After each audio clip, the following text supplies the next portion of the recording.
I always try to remind people when I talk to them that don't mistake, certainly when it comes to intelligence, don't mistake experience for intelligence.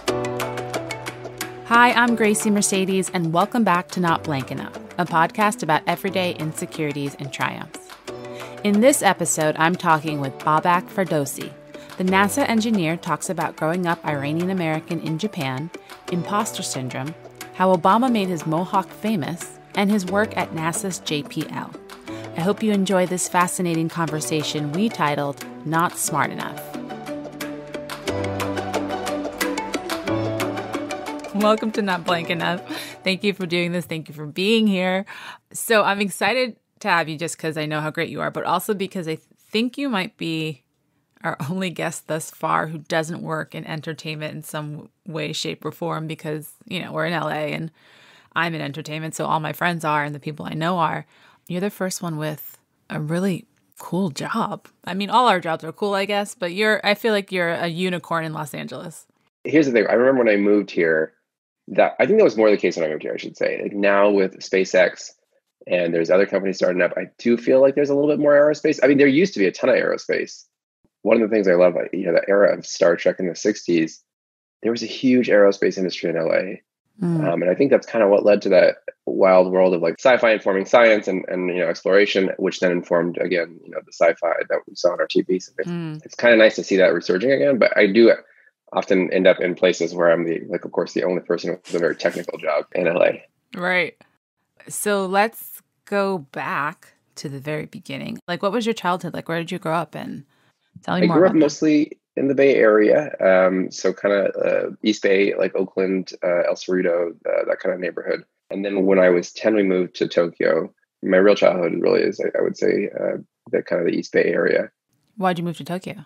My dad is a professor of political science. There was this amazing opportunity to teach at the University of Tokyo.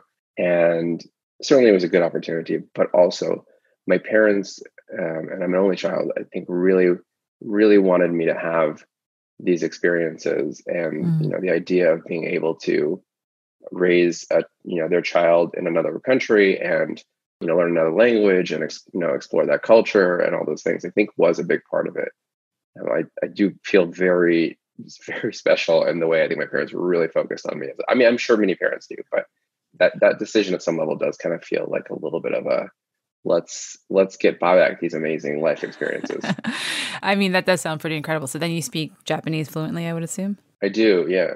Very lucky. Wow. I see some Japanese comic books behind me. That's amazing.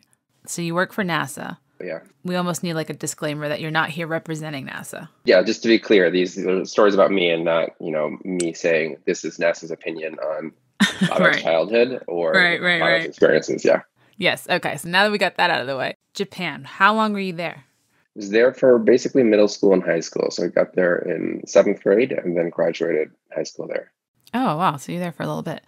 And thinking of like the theme of the show, was there ever a time, especially in Japan, I would assume that you had this not blank enough feeling? And if so, what was that blank? It's really interesting. I would honestly say, oddly enough, I felt more at home in my experience in Japan than I did at some levels growing up in the States. And one of the reasons it was a relatively close community of people, right? At the school that I was going to was an international school. So all of us were kind of in this common experience of being a little bit outsider together. Right. I was keenly aware, of course, that I'm not Japanese and would never truly be accepted as Japanese. And there were a couple very rare instances where it didn't feel good. Like it didn't feel, most of the time I was pretty ambivalent towards the fact that I'm not Japanese. In fact, many times not being Japanese is a wonderful thing in Japan. I can kind of hop into that in a second, but 2 times where I felt like it was a little, unfortunately, more racist or uncomfortable was, when I was at the local video game arcade, for example, playing with, some neighborhood Japanese kid, and a parent would just, kind of try to pull their kid away from playing video games with me. Oh, God. That's a memory that definitely stands out. On the other hand, most of the time, my experience was wonderful. People were so excited, of course, that I spoke Japanese, that I cared, to learn the language and the culture. Right. And of course, I think the general great thing about being a foreigner in Japan is that, sadly enough, the bar is very low.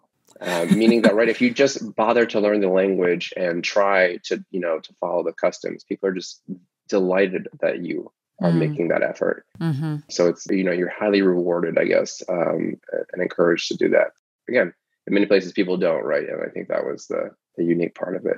Go back for a second, but the reason I say that I sometimes didn't feel as comfortable in the States as a kid was, at some level, it really just comes down to that I happened to be here, right? This is kind of right before I moved to Japan, but for the start of the 1991 Persian Gulf War. Mm-hmm. And that's where, being I'm Iranian American, but that distinction, that subtlety of not being from Iraq is lost on a lot of people. Right. And especially kids, right, who don't really, get that that's a neighboring country, and also one that was at war with Iraq that whole period. So, that's a point where I definitely felt very not American enough, right? Like I was born here and raised here, and my mom is also multi-generational here. My dad, of course, immigrated to the United States, but that's a point where I strongly felt not American enough at that point. Yeah, we're similar in age, and I remember when we were pretty young when that happened, though. So I was 10 or 11, and at the end of the day, of course, the kids who were really problematic for me were the same kids who were always problematic at some level, right? The bully type. The rationale, I guess, for the bullying then became that I was somehow Middle Eastern. Mm-hmm. And I think, at one point or on a couple of occasions, I would walk to and from school, right? And one of the kids would throw rocks at me as I tried to walk home. So, I think that was a good time also to move to Japan, I guess, in retrospect. It actually makes my heart hurt. But so many of these conversations I'm having with people, they talk about the bullying as kids, and we are so mean as children. People are so mean to each other when they're kids. And I'm not a psychiatrist to dive deeper into that, but it's just fascinating to me how mean kids can be, just for anyone who's any slightly different than they are. You're absolutely right. And I think as an adult, I can definitely experience that was probably just the same thing as kids being mean. It wasn't, there's plenty of problems with racism, obviously, but I don't think that experience was explicitly racist or about the Gulf War. I think it just happened to be it was the same kids who were bullying before and just found a reason, right? A rationale for internally to do it again. But right. If it wasn't the war and you weren't different in that way, it would be you were different in this other way that they can pick on you. So then you went to Japan and then you went back. And then where'd you go to school? I went to school at University of Washington, Seattle, which was great. My aunt was there. So it was her last year of grad school. And so it was really nice to have somebody to kind of come back to the States too, because my parents were still living in Japan when I came back from college. And just so having somebody, family member, and of course the most important thing was take me to Target and get me all the supplies that I needed to start college. Right. But also just have me over for dinner, home cooked meals, things like that. So it was really a good way. My aunt and I are extremely close also because she came to the United States in the mid 80s. And for the first year or two, we were roommates, and my parents had a small, we had a small 2-bedroom house growing up. And so, we shared a bedroom, I feel very close to her and almost like a kind of, I wouldn't quite say brother and sister because obviously we didn't spend the whole thing, but definitely closer than most kind of aunt, uncle type relationships. That's awesome. Now I'm picturing you rooming with your aunt. I was so excited. I remember as a kid, we have such wonderful memories, of I feel like she spoke quite a bit of English, even when she came here. But I just remember, me constantly feeling very protective of her, right? She doesn't speak English well enough. I gotta, make sure she's okay. And of course, one of my favorite things is we would watch Star Trek together because she had watched Star Trek growing up, dubbed in Persian, of course. But we were because she knew the episodes, we could watch them together, and she would oh, I know what's going on, even if the English wasn't really obvious. Right. So it's now a very deeply ingrained part of my life is Star Trek with my family. Oh, so okay. Speaking of Star Trek, so were you always into sci-fi and always knew you wanted to be, an engineer? How did it all start? I definitely think I was into sci-fi. I don't know. I think the idea of engineering as a job was, I wasn't able to say I want to be an engineer. Mm-hmm. I used to just drawing cars and being sketching out this car would be a 4-door. And I was very practical. I think most kids are I want to make a sports car. And I was oh no, I want to make family cars. I want to make sedans. Wow. Okay.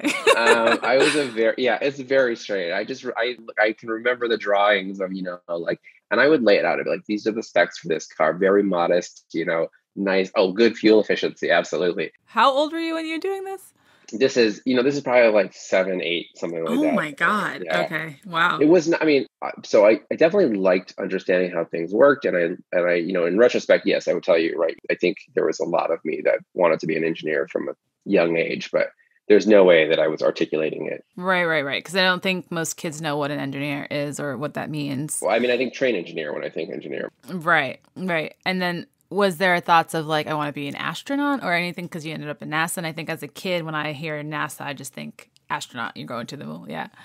The funny thing is, I think, and this is, maybe this was a little bit self-defeating, but I very much grew up thinking that I was not capable or was not welcome in a lot of those places. So I remember thinking, I would like to, love engineering, love figuring out how things work. The other part of me has always been, I want to do something that benefits the world.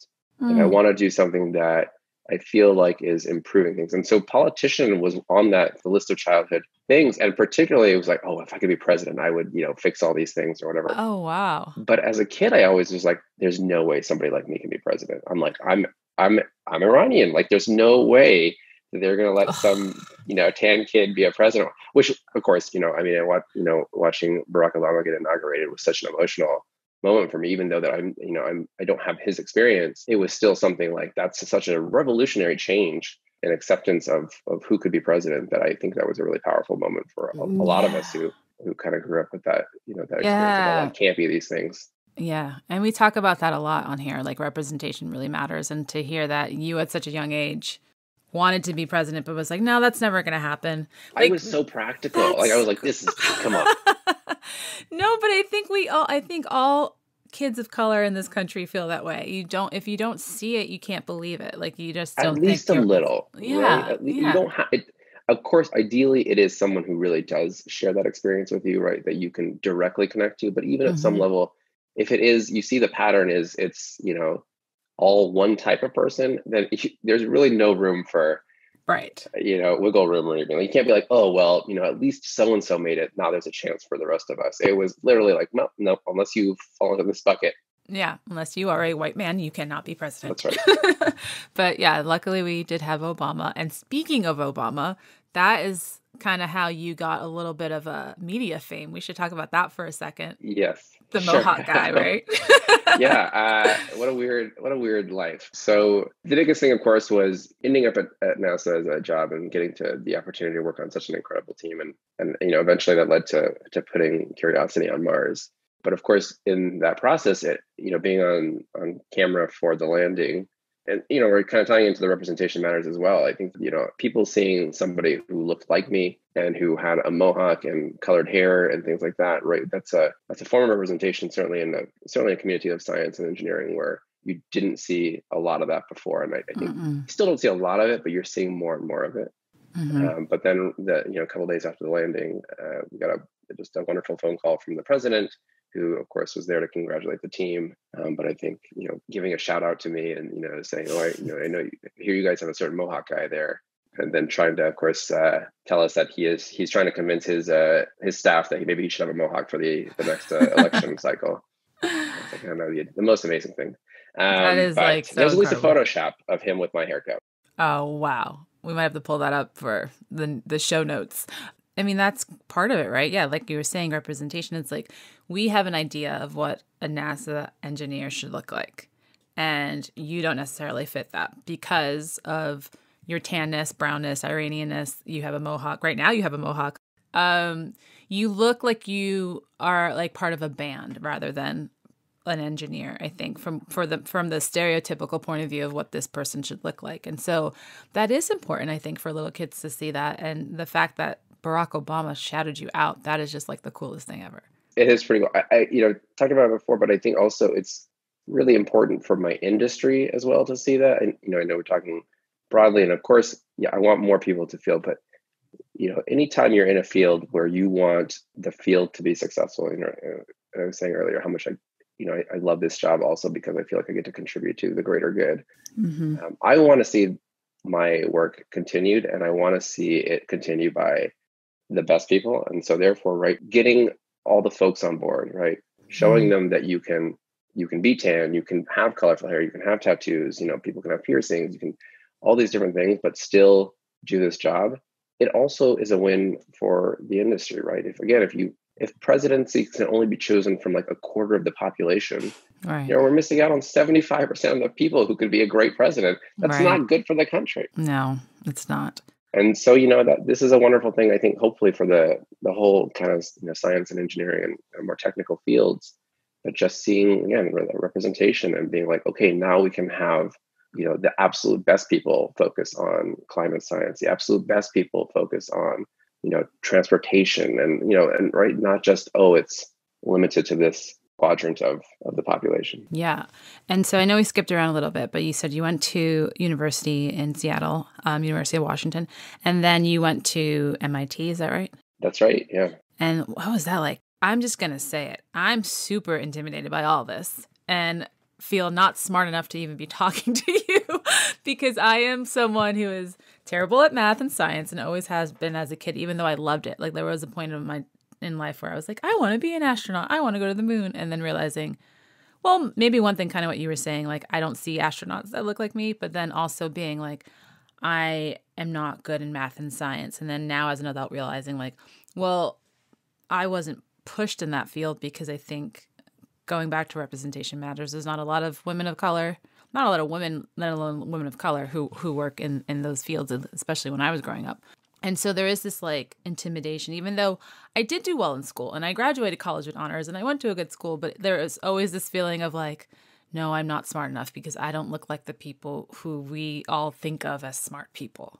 You're kind of right. I think there's a little bit of that for me too. I mean, to be fair, even now, but increasingly less so. I've always felt a sense of imposter syndrome in this field. Again, not because anybody has made me feel that way. I think that's just the mark of a lot of people. Is that you're like, well, I'm an okay math student. I've met people who I know are good math people. Like my grad school roommate and a wonderful friend.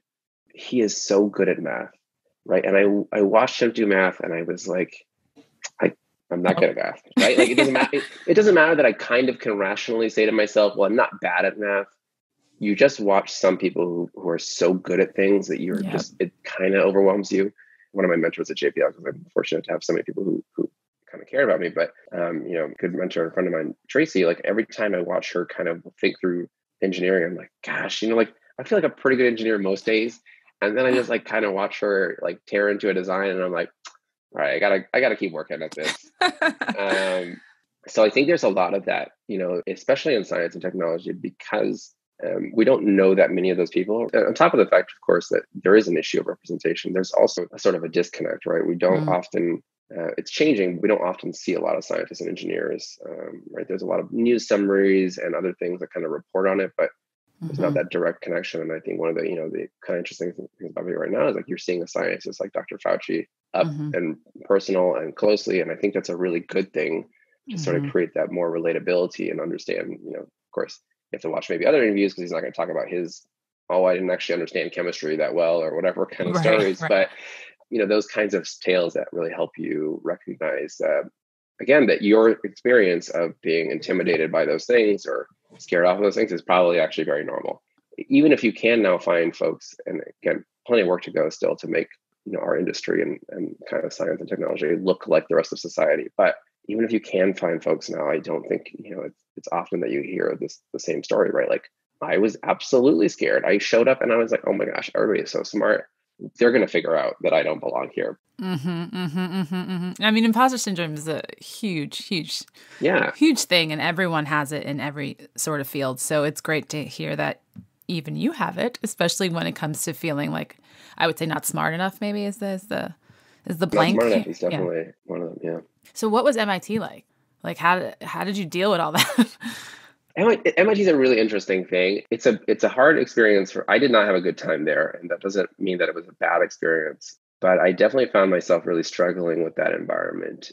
So I often will try to use weird analogies, and it was just sort of the kind of thing where I think after leaving, I was able to really kind of reflect on it and say, this was sort of like a bad relationship, not in any way like abusive or anything like that, but just sort Right. of like you clearly weren't a good fit for each other. Mm. And I think I wasn't a good fit for MIT, and I don't think MIT was necessarily a good fit for me. But, of course, when you first go there, it is an amazing institution. There's so many super smart people. I think I certainly did feel a lot of that, intimidated by that experience. And of course, everybody there is pretty used to being very good at everything.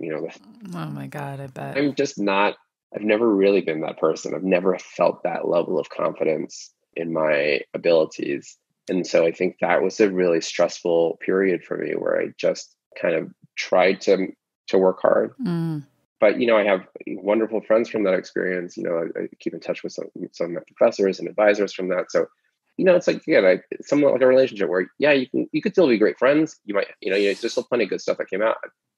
I learned a ton there. Right. I had amazing, getting this job was largely because of that, that not just that diploma, but even the people that I met there who were then able to open doors for me at JPL.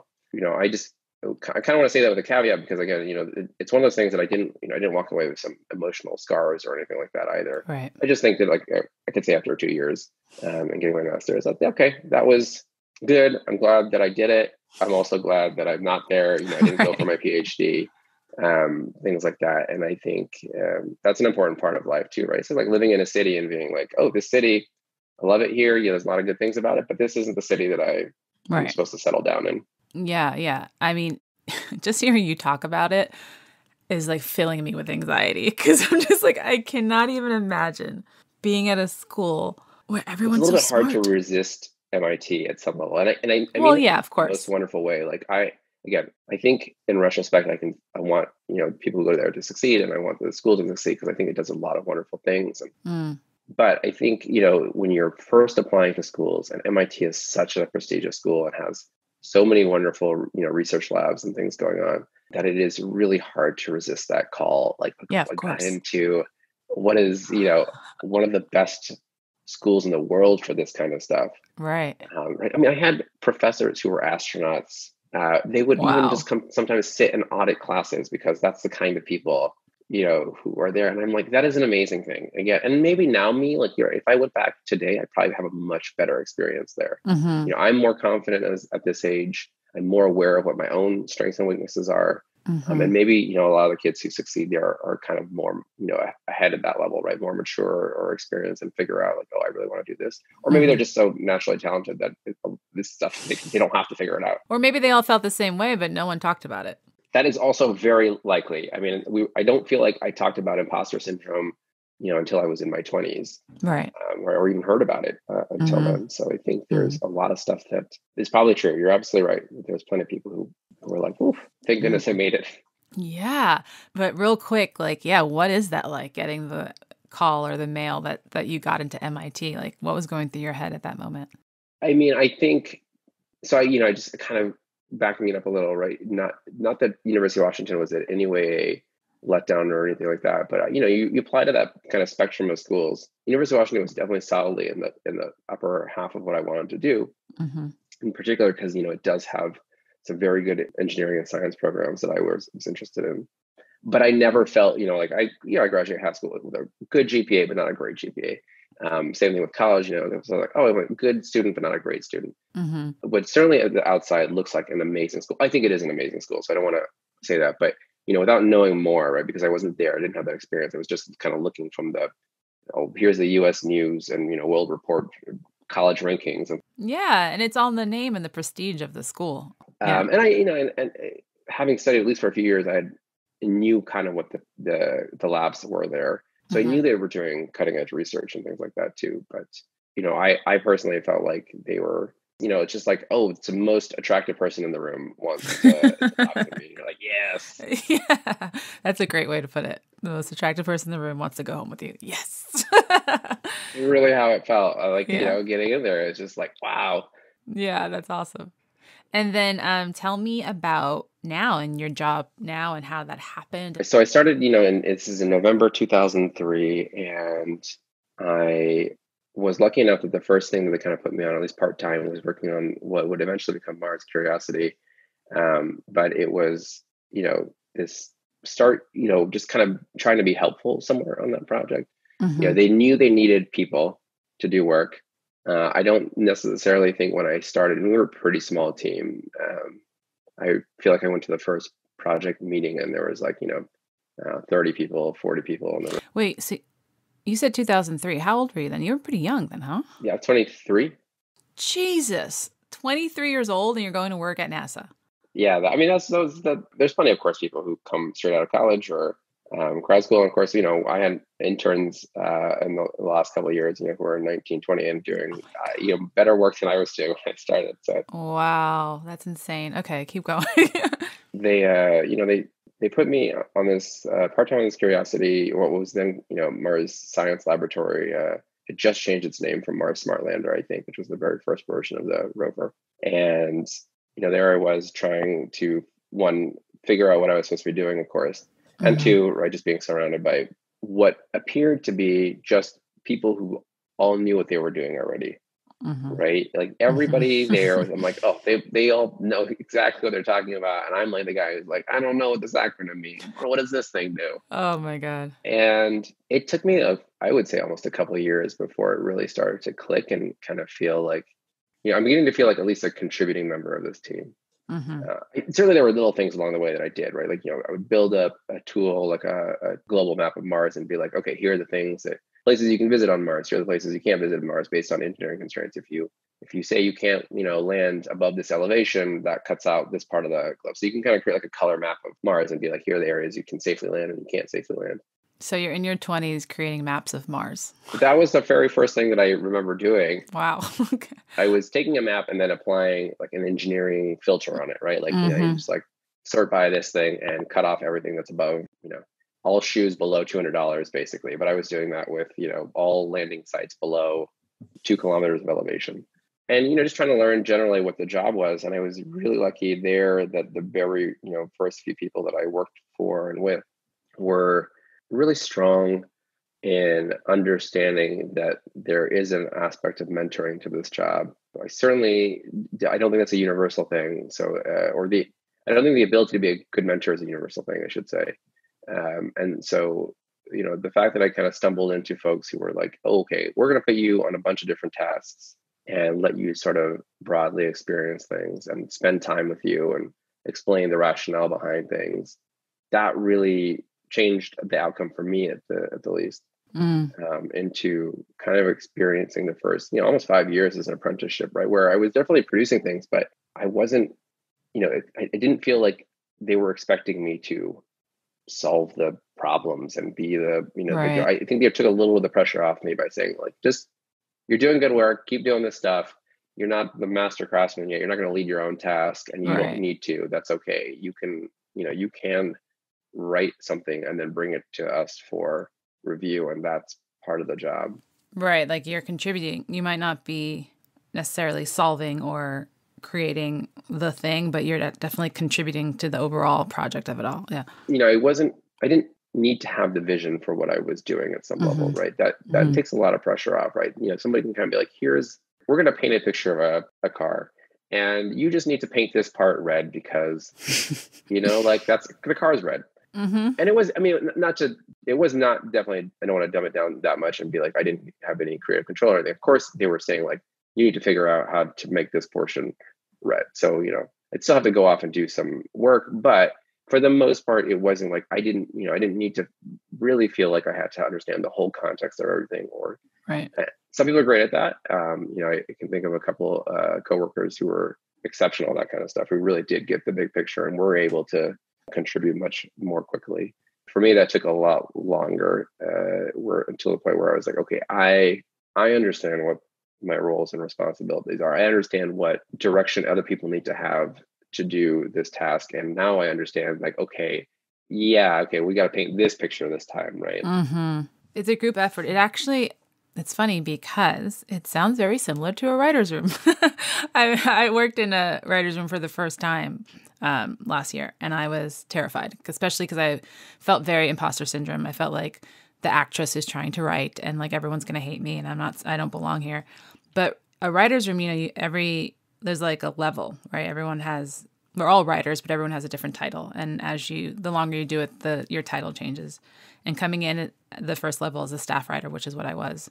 And I did have that fear of, oh my God, am I going to have to write a whole show by myself? Am I going to have to like come up with this whole idea by myself? And then you realize when you get there, it's like, no, you're just part of a team and you just have to contribute a story here and there, a joke here and there. And together we'll write this episode, and one person will get all the credit for this one episode, but together we're making this thing. And so that once I figured that out, the pressure the pressure came off a bit, and then I kind of was able to step into it more and be better at my job. Whereas in the beginning, there was such a fear and pressure that, no, now you have to go do this all by yourself, and you better be good at it, even though this is your first time doing it. Hey guys, Gracie here. At this point in the interview, we solved a little mic issue we had, so Bobak's audio is about to change for the better. Okay, back to our conversation. Right. Yeah, I can't imagine what that's like. That in general sounds very intimidating to me because it's so open-ended. See, what you're saying sounds way intimidating to me. Well, it's interesting though because, well, and I guess it is similar, right? Because, at the end of the day, both of us had, folks who were still the second set of eyes, right? You couldn't have written something that made it to screen that nobody looked at. Right. And the same thing for me, I think, right? It's hard to remind yourself of that because at some level you don't think about that happening all the time. But, I definitely try to remind my staff, and my team now that, yeah, you should, you got to be vigilant, you got to pay attention, but mistakes are not your own, right? Mistakes are all of ours because we are all supposed to be looking out for each other. And so, that's part of the job too, is go ahead, be creative, feel comfortable taking on some risks and challenges, because at the end of the day, I'm also supposed to be here making sure that you don't take a bad risk or do something foolish. And so now what is your day-to-day like? And with COVID and stuff, you guys are still working, I'm assuming. Are you working from home? Are you working there? Or? Yeah, working from home for me. Some of the team members are able to go in. It really kind of varies. Of course, folks who are working directly on hardware, they are there a lot of the times. But the good news is, of course, if you're working on hardware, you're often in a clean room, in a suit with a mask anyway. And the air is, moving constantly and filtered. And so you're actually probably relatively safe. I remember like the last couple of days as, we started hearing the news of coming into Seattle and places like that of COVID-19, and kind of knowing that it was going to at least be a little bit before I was back to JPL. I walked by the clean room where our hardware is being built up right now, and just being like, that room looks pretty good right now. Kind of thinking about all this, like that's probably one of the best places you could be. Right. So for some folks, able to go in a little bit when we have to test hardware, if you're not necessarily the person assembling it, but you got to go check it out.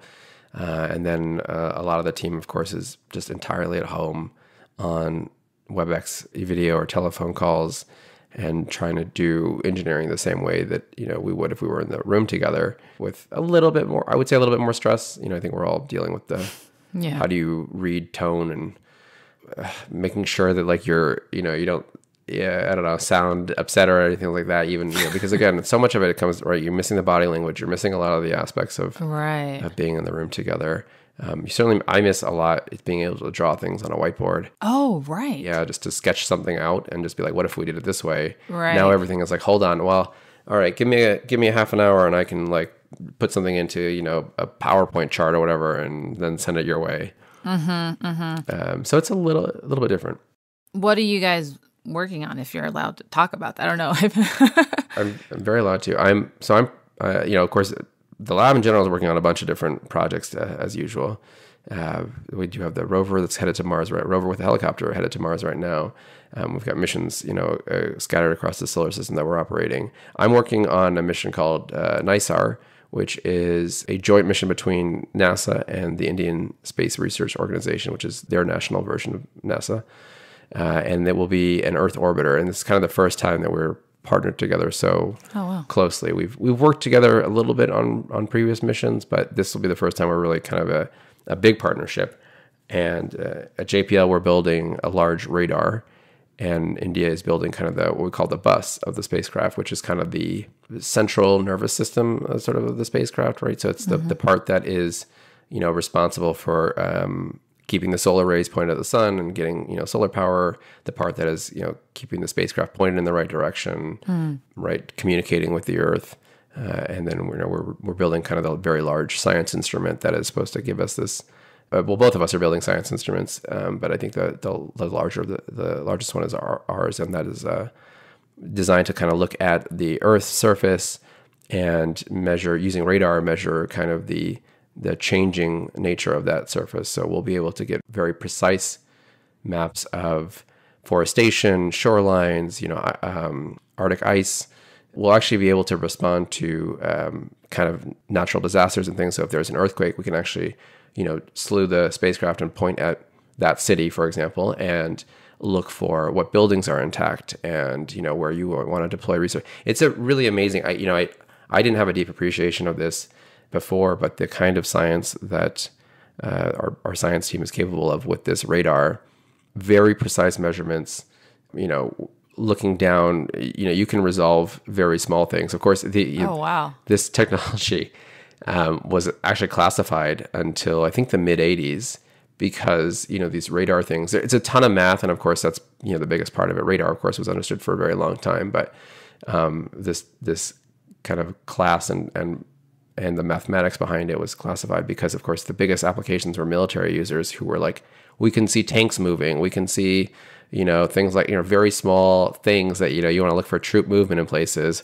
You can use a radar to do that, right? You don't need it, to be daylit. You don't need to have lighting conditions or anything like that. You can do that all times of day. Mm-hmm. And, of course, now we can use that technology for I would say, greater good. But it is kind of amazing what those radars are. I just didn't understand what radars could do, honestly, before joining this project. Yeah. I mean, I'm like listening, being like, this is like also fascinating. And I feel a bit like I'm watching, like whenever I watch kind of a science focused film and I have to pay like really close attention to follow what they're saying. I feel like that whole description you just had, I was like, okay, I can do this. I can follow this and understand what he's saying. But I did. You explained it very well. It is. There's a ton of math behind it. Right? I mean, a normal radar, if you think about it, where you're just like sending a pulse, you're looking for the reflection of that pulse, right? And it tells you there's an object here and not, it's the object is straight in front of you versus off to the right of you or, to the left of you. Mm-hmm. But you can do that with using more math. You can do that plus listen for other, right, subsequent echoes of that. Of course, if you move your radar, and we're moving in space constantly to stay in orbit, right, you also can look where you first were. Right. And then if you move over, 10 feet and basically are listening again, you can not only see that, there's something straight in front of me and how far away is it, but also, right, you can start kind of triangulating it, right? Like if you think about triangulation and the thing, you have like 2 cell towers or 3 cell towers, and you're like, look, if I have 3 cell towers, I can figure out where a person is on the ground, right? Well, it's the same thing in space, right? Is if I'm at, the starting point and I do a pulse and then I move over 10 feet and I do it again, I can be tower 1 and tower 2, right? And then if I move again, another 10 feet, I can be tower 1, 2, and 3 and start triangulating these things, right? And so that's kind of what they're doing. And of course, I'm super simplifying it because there's a ton of complex math between that first pulse and then listening to even the reflections of that pulse, like the echo, you imagine, you're in a canyon, right? And you hear the first echo and the second echo, which is then hitting a further wall. And you can do all this complex math to then basically create a map from that. Right. Like that thing. And it is, yeah, to be fair, like the people who do that kind of stuff, I'm just like, all right, you're smart. We get it. You guys are very smart. Yeah. You're really smart. You're a smart person. Okay, so then going back to the theme of the show real quick. So in the beginning, we talked about not feeling American enough when you were a kid, which I totally get that. Mm-hmm. And then MIT and maybe your first few years at NASA not feeling maybe smart enough or like this imposter syndrome kicking in. And now how are you feeling about you're not blank enough? Is there still a blank there? What is that blank? Has it changed? Yeah, I mean, I think there's certainly moments of not feeling smart enough, right? I mean, like there's still always a little bit of that just nagging voice in the back of my head that's just like, they're going to figure out that you don't know what you're doing. And I don't want it to go away a little bit. I think there's two reasons for that. One is I always want to kind of put myself in a position where I'm not entirely comfortable. Mm-hmm. Like I think if you get too comfortable, you're not growing that much. Right. And so for me, a little bit always having that, like, they're going to figure it out. Like I got to have that little fire to just kind of keep me moving. Yeah. So I think I'm at an okay level of that now. I mean, it's stressful, but I'm at an okay level of that. Like a manageable level of that. Yeah, it's like all right, I know what I'm getting into here. At some level, I still, right now in this environment, I still often don't feel American enough. And I would, remember occasional moments where people would suggest to my dad, like, if you don't like this country, why don't you just go home? Why don't you just go home? I want to say to them, you're not from here either. Yeah, and I'm like, I'm born here. Do you know what I mean? Like, this is my home, and I'm obviously going to fight for my beliefs and my, what I think is the right thing for my home. There are still moments, and and not in a good way, right, where I don't feel like I get the same voice at the table that other people do. Absolutely. And that, that not feeling American enough, or that I somehow don't care about this place as much as somebody else does, that one really sucks. I mean, there's just no, that one is really just not I would like to get rid of that one. It's very frustrating because I too was born here and my parents were not, but my mom got here so young too. So she, is an American citizen now, but there is that feeling of feeling other. And then when you get down to it, you're like, yeah, but the people who are making you feel other are not from here originally either. So if we really want to get nitpicky about it, like the only people who have a claim to this country are Native Americans. That's true. And so like everyone else, shut up and just leave me alone. But yeah, I know that feeling. It's a frustrating feeling. And there is that, especially right now, Jesus, that's all we can talk about and think about. And that's what everyone's kind of becoming more aware of. But, what I wanted to say about the not smart enough stuff was I've only hung out with you in real life maybe 2 or 3 times. And I remember the last time I hung out with you was because you and your lovely girlfriend came over. My husband and I were having a barbecue. Right. And we had some friends over. This was, I don't know, maybe a year ago. And all those friends were either writers or actors or producers or musicians. Yeah. And then there was you. And I do remember at some point, I noticed that everyone circled around you and you started talking about something science related, I'm sure, or NASA related or something. And it was just so fun to see everyone just be so enthralled by what you were saying. And I was like, this is such an LA experience, because going back to what we were saying in the beginning, you don't get to talk to a lot of people who are working outside of entertainment in this town. And so what is that like? Do you, one, notice it? And two, like, how do you feel about it? Is it annoying? Is it fun? Is it making you feel that you are smart enough?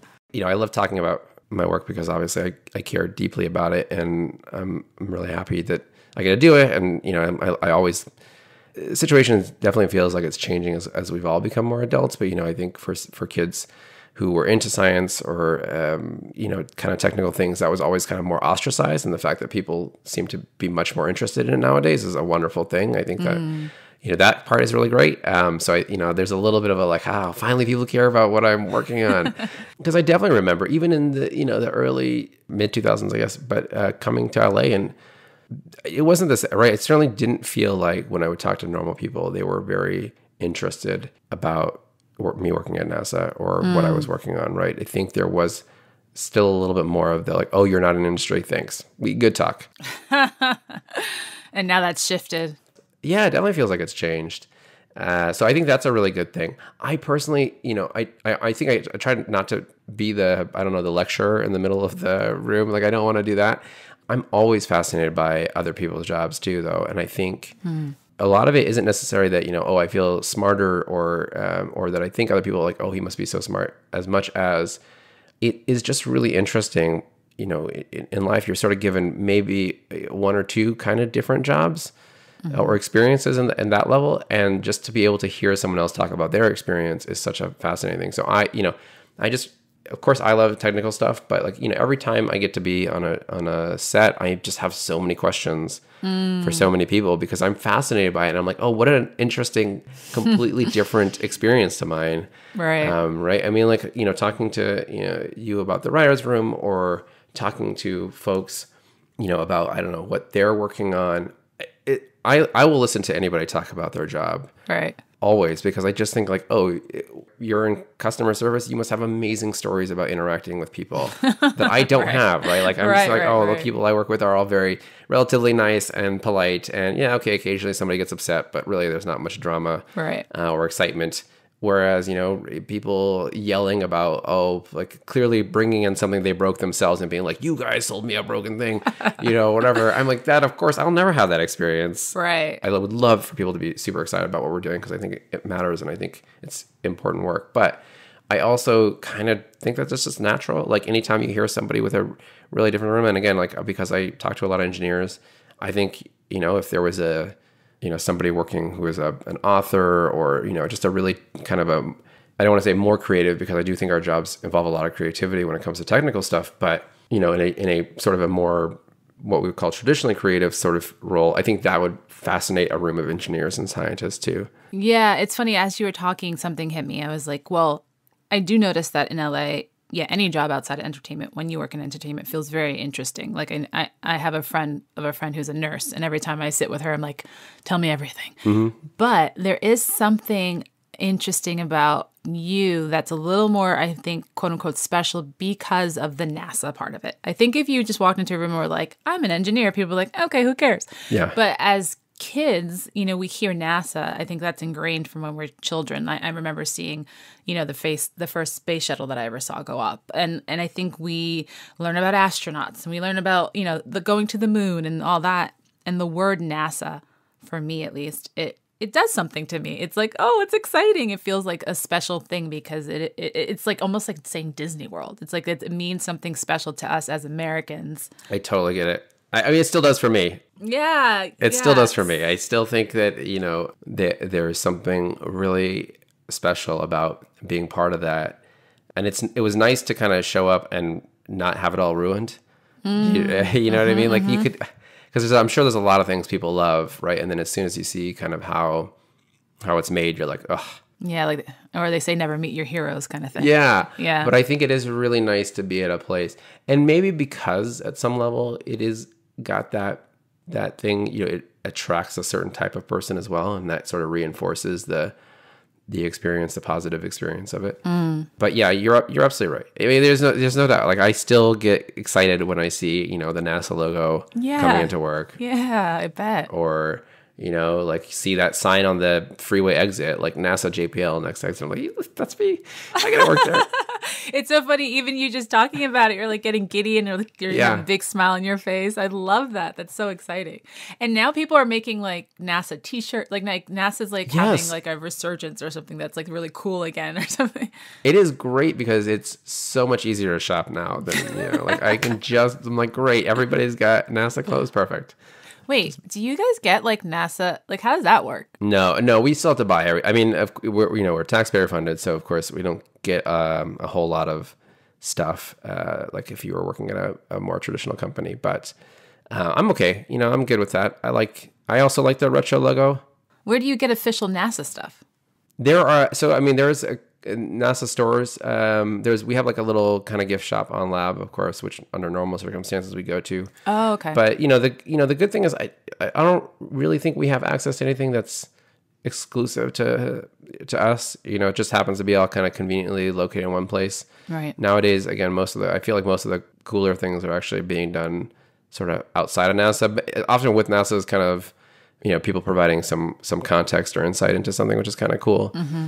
It is nice. It is really nice. I don't know, like it, again, right, comparing it to what it was even 10, 15 years ago, kind of the tail end of the shuttle program, where I think people were sort of not paying that much attention to begin with. And then it was kind of, the shuttle is over, therefore NASA must be over. Seeing people, right, like wearing the logo, it is exciting, right? It's like, that's something that I'm part of. I get to help create. And other people are also really excited about it. It's a really good...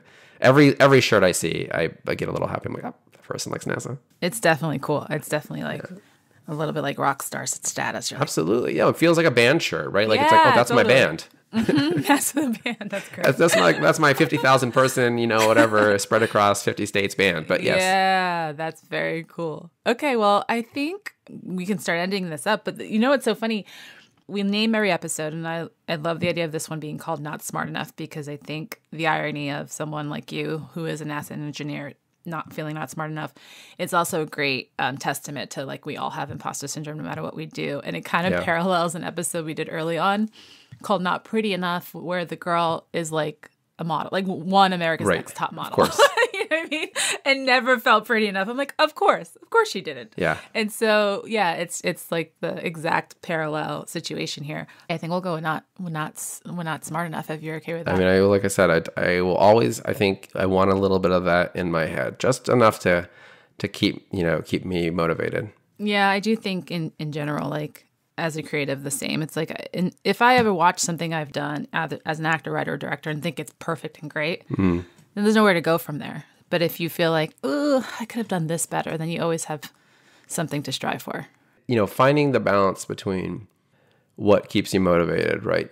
Whether it's vanity or it's, fitting in the room or doing things like that. I think that, and then the crippling nature of, oh, this is preventing me from doing better, right? Like, oh, I'm not smart enough, and therefore I'm just going to not do something, or right feel that finding that where that balance is tough. And I always try to remind people when I talk to them that don't mistake, certainly when it comes to intelligence, don't mistake experience for intelligence. A lot of the stuff that was very intimidating to me when I started was just the fact that people had been there for 5, 10, 15, 20 years, right? And they'd just done this more times than I'd done it. They weren't necessarily smarter than me. Some of them, absolutely, of course, were they smarter than me? Sure, there were definitely people who were smarter than me, and there were also people who were not necessarily smarter than me, but worked really hard and just did their homework and came prepared, right, and had done it for 10, 20 years. So I'm like, it's so hard to tell that difference when you're younger. Yeah, I love that line though. Don't mistake experience for intelligence. I think that's a really great line because it's so true. It's so true. As soon as all those intimidating moments are because you haven't experienced it, and because that's right. These other people have, and so that automatically feels like they're quote unquote better than you, but that's not necessarily the case. Right. I love it. Well, thank you so much. This was so fun. Thank you. Yeah. And when COVID's over, I want to come visit NASA. Yes, please. Yay! You can definitely come. We have hardware being built, so it's always exciting to come and see. Like, this thing will be in space in a year or 2 years. Yeah. That's so fun and exciting. Well, thank you.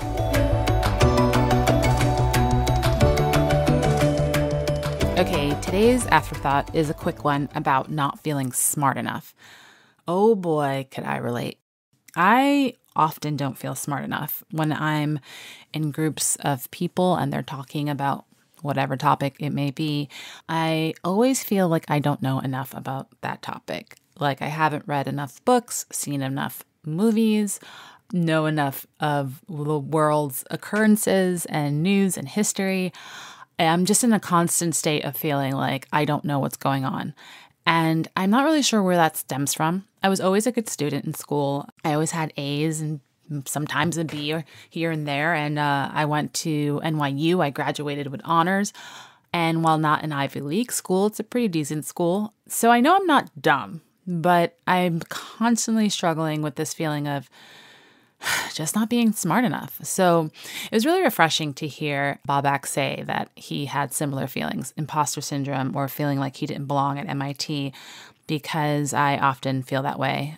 I actually think I felt that way at school as well, and I couldn't believe I got into NYU. So yeah, that's just my afterthought, just this feeling of insecurity. And I'm wondering if I'm the only one, or how common this feeling of not feeling smart enough is, and where does it come from?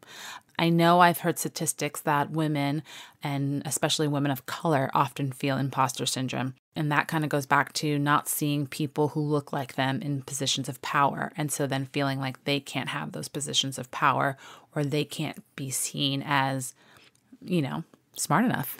So what are your thoughts? I would love to know what you think about this topic, the whole idea of imposter syndrome and specifically not feeling smart enough. Please leave a comment or a message on our Instagram page at NotBlankEnoughPod. I would love to hear from you. Thanks so much for listening, and don't forget to subscribe, rate, and review wherever you get your podcast. Until next time, know that you are more than enough. Check the show notes for links and info about today's guest. Follow us on Instagram at NotBlankEnoughPod. This episode was produced during the COVID-19 pandemic of 2020 and recorded remotely. Our show today was produced by Gracie Mercedes and Dave Hill and edited by Douglas Sarine and Colleen Beasley. Not Blank Enough is a Gumption Pictures production.